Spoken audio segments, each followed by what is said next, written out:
कैसा जादू किया, सारा ही जहान तूने रच दिया।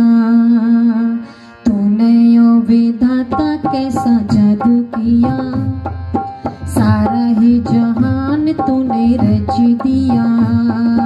तूने ओ विधाता कैसा जादू किया, सारा ही जहान तूने रच दिया। कौन सा मसाला तूने लिया कि रच दिया, ओ तूने ओ विधाता कैसा जादू किया, सारा ही जहान तूने रच दिया। तूने ओ विधाता कैसा जादू किया, सारा ही जहान तूने रच दिया। कौन सा मसाला तूने लिया कि रच दिया, ओ तूने ओ विधाता कैसा जादू किया, सारा ही जहान तूने रच दिया। तूने ओ विधाता कैसा जादू किया।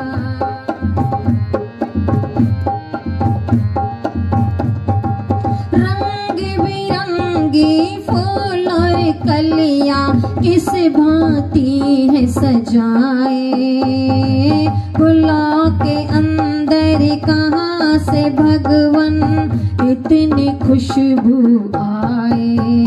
हो रंग बिरंगी फूल और कलियां किस भांति है सजाए, फूलों के अंदर कहाँ से भगवन इतनी खुशबू आए।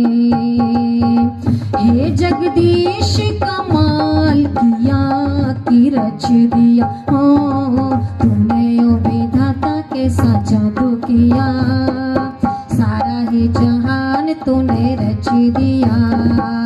तूने ओ विधाता कैसा जादू किया, सारा ही जहान तूने रच दिया।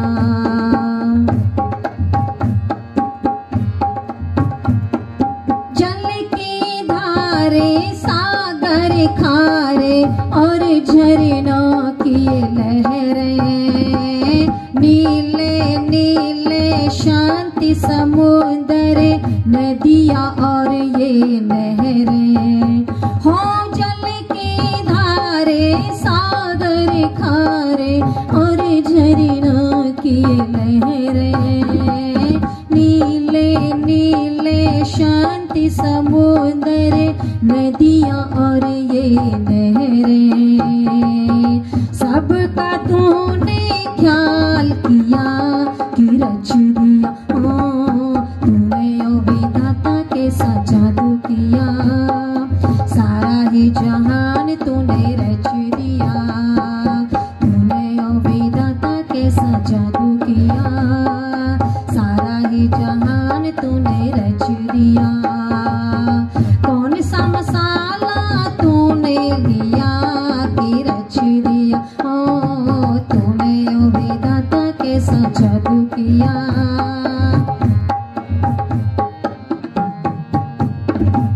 मेहनती साधु ऋषि जान न कोई पाया, इतना सुंदर जहां सचिन ये कैसे तूने बनाया।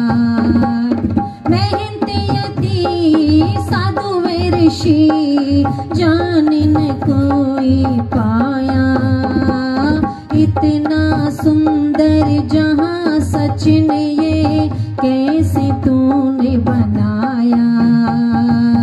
सबने यही सवाल किया कि रच दिया, ओ तूने ओ विधाता कैसा जादू किया, सारा ही जहान तूने रच दिया।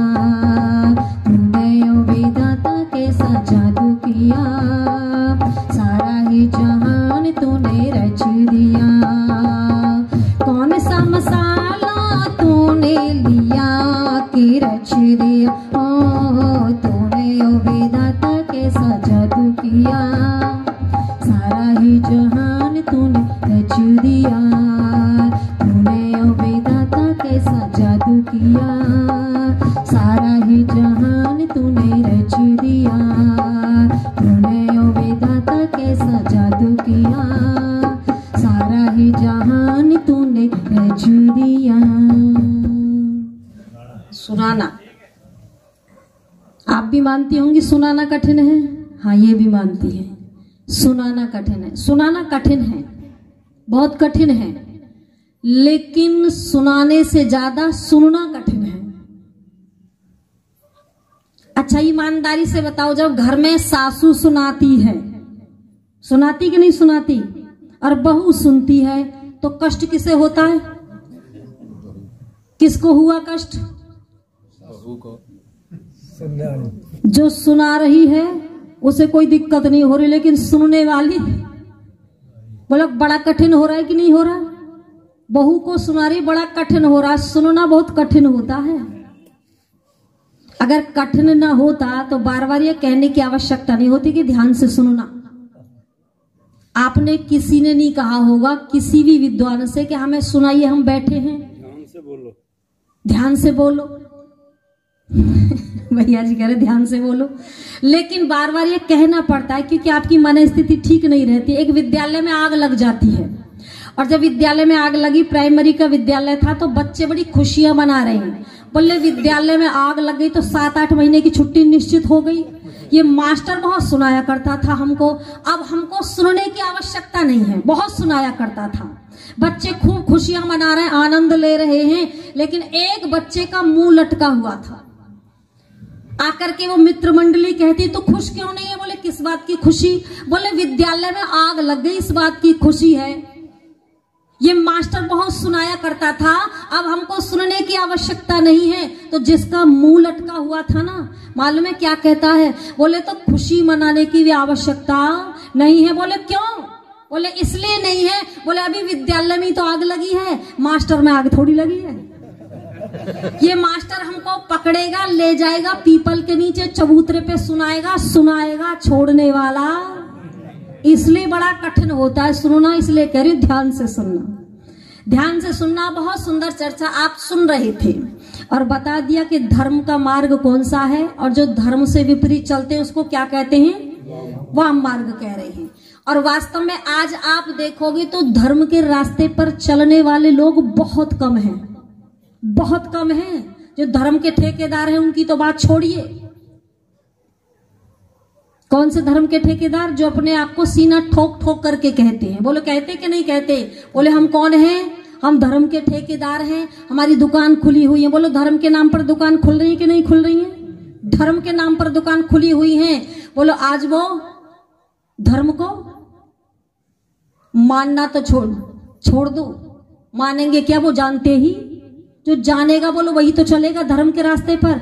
आज उनको लेकर के जो वास्तव में थोड़े धर्मात्मा भी है ना, वो भी उन्हीं के चंगुल में आ रहे हैं। और क्या कह रहे हैं? आपने सुना होगा, कई बार ये सुना होगा, एक व्यक्ति कहता है, बोले धीरे धीरे ये जितने राम नाम के हैं ना, ये सब जेल में जा रहे हैं। कौन कौन गए?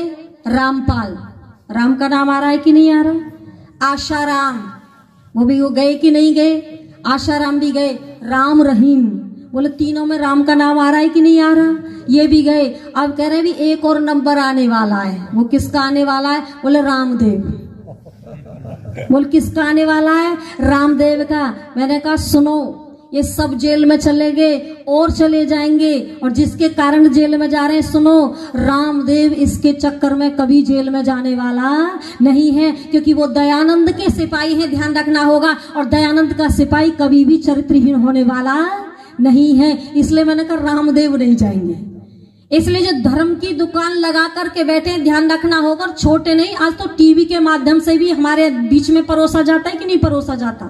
समाज में छोड़ दो, टीवी के माध्यम से समाज में इस तरह से परोसा जा रहा है, इस तरह से मस्तिष्क को विकृत किया जा रहा है, लोगों के हमको बहकाया जा रहा है। दुकानें तो यहाँ लगी हुई हैं, सब देखते, लेकिन टीवी के माध्यम से भी परोसा जाता है। अच्छा सच बताइए, कुंभकर्ण की मूछें कितने योजन में बताई जाती हैं? कितने योजन में है? कितने योजन में है? 4 योजन में। कितने योजन में? 4 योजन में बताई जाती है। अच्छा 1 योजन में कितने कोस होते हैं? कितने कोस हुए? 4 कोस हुए। तो 4 चौक कितने हो गए? 16 कोस हो गए। और एक कोस में किलोमीटर कितने होते हैं? 3 किलोमीटर। तो कितने हो गए? 16 3 48। इसका मतलब क्या हुआ? कुंभकर्ण की जो मूछें थी वो कितने किलोमीटर में थी? 48 किलोमीटर में। ये परोसा जाता है हमारे सामने कि उसकी मूछें जो थी वो 48 किलोमीटर में थी, और हम सब इस बात को ठीक मान लेते हैं। जो हमें बताया जा रहा है, जो हमें दिखाया जा रहा है, वो हम सब ठीक मानते हैं। अपनी बुद्धि से कभी ये विचार नहीं करते आखिर ये सही है या गलत है। अच्छा बोलो, मानते कि नहीं मानते? जो दिखाया जाता सबको मानते हैं। अच्छा ईमानदारी से बताइए, अगर 48 किलोमीटर में उसकी मूछें होती तो सच बताइए वो रहता कहाँ होगा? उसके लिए स्थान भी तो ऐसा ही होना चाहिए कि नहीं होना चाहिए, जहां 48 किलोमीटर में उसकी मूछ रहे। अच्छा मान लो होंगी भी मूछ, एक बार को मान भी लो कि उसकी 48 किलोमीटर में मूछ होंगी। जब नाई सेट करने के लिए जाता होगा, जब पहले किलोमीटर से लगता होगा और 48वीं तक पहुंचता होगा, तो बोलो मूछ तो दोबारा आ जाती होंगी, आती होंगी कि नहीं? क्योंकि 48 किलोमीटर चलना उसको सेट करनी है। 48 किलोमीटर दोबारा मूछें आ जाएंगी। मान लो किसी वाहन पर बैठ करके यदि वो सेट करेगा, किसी वाहन पर बैठ करके सेट करेगा, तो मूछ ठीक से सेट होने वाली नहीं है। ध्यान रखना होगा, एक नहीं बहुत सारी बातें परोसी जाती हैं और हम सबको कहते हैं सत्य वचन। अच्छा सच बताओ, मंच पर बैठ करके कह दिया, बोले एक मक्खी उड़ी, बोले सत्य वचन महाराज, ठीक है ये। अच्छा आगे सुनो, बोले मक्खी उड़ करके गुड़ की भेली पर बैठी, बोले सत्य वचन महाराज, यहां तक भी ठीक है। फिर आगे महाराज क्या कह रहे हैं? बोले वो मक्खी गुड़ की भेली लेकर के उड़ गई, बोले सत्य वचन महाराज। अच्छा पहला ठीक, मक्खी उड़ी गुड़ की भेली पे बैठी, यहां तक ठीक। लेकिन भेली को लेकर के उड़ गई, किसी ये नहीं कहा किसी ने भी कि महाराज ये तो गलत है, मक्खी भेली लेकर उड़ने वाली नहीं है। लेकिन सब बुद्धि पर हैरेसन का ताला लगा करके बैठे। मंच से जो महाराज ने बता दिया वो सब सत्य वचन महाराज। इसलिए सत्यानाश हो रहा है। कवि को बड़े दुख के साथ कहना पड़ा, और क्या कह दिया? आज मेरे देश का क्या होगा, आज मेरे देश का क्या होगा, देश का क्या होगा रे, इस देश का क्या होगा, आज मेरे देश का क्या होगा, आज मेरे देश का क्या होगा, देश का क्या होगा मेरे इस देश का क्या होगा, आज मेरे देश का क्या होगा।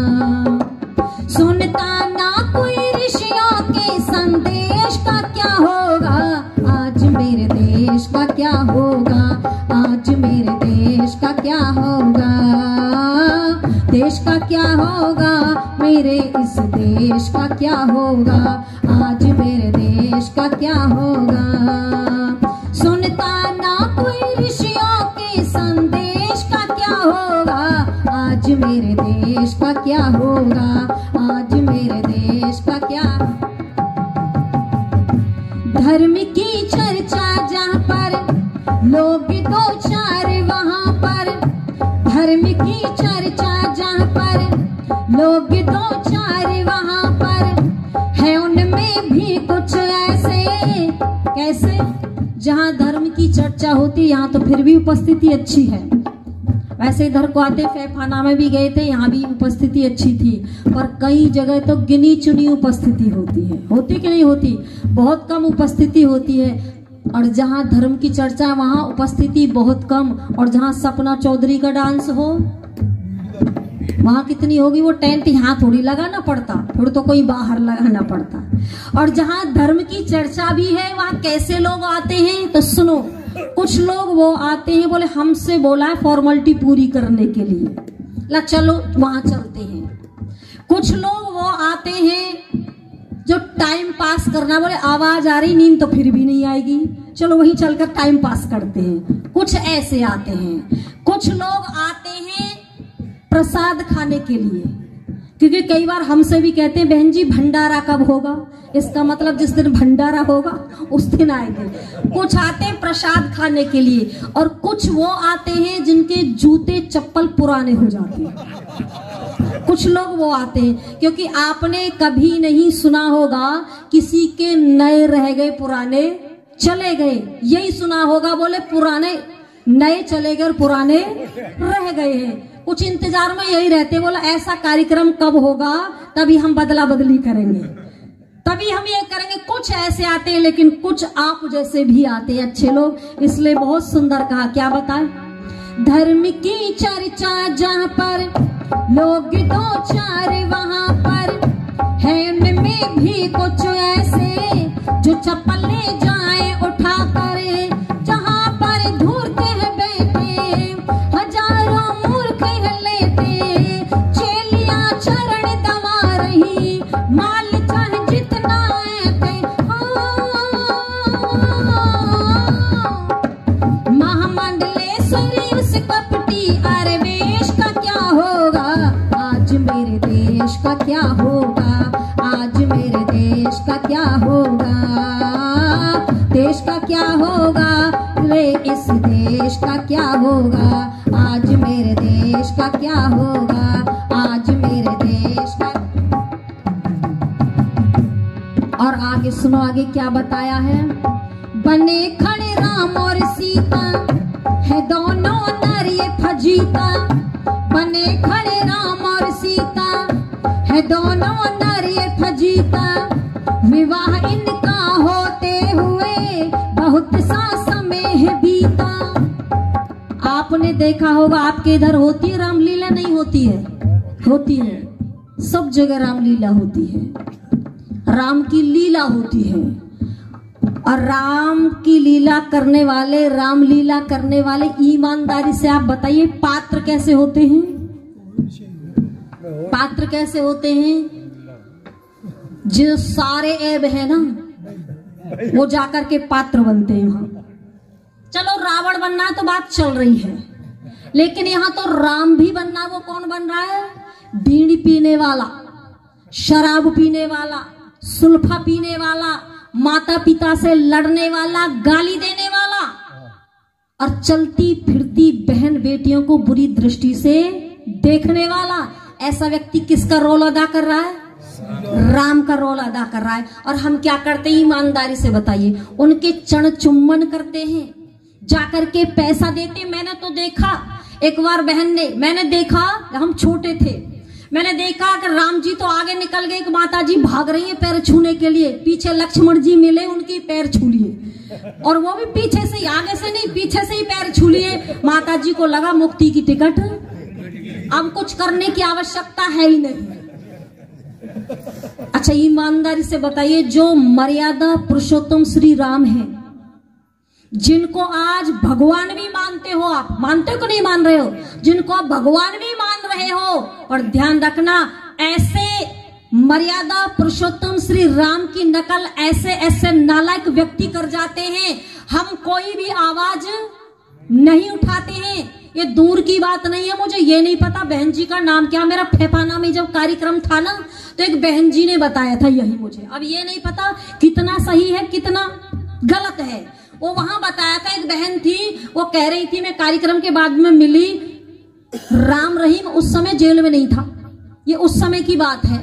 तो वो बहन कह रही थी कि यह राम रहीम को पकड़ना चाहते सरदार। मैंने पूछा क्यों पकड़ना चाहते हैं? बोले उसको दंड देना चाहते हैं। मैंने पूछा क्यों दंड देना चाहते हैं? तो ध्यान से सुन लेना, जो राम के भक्त हो ना तो वो ध्यान से सुन लो।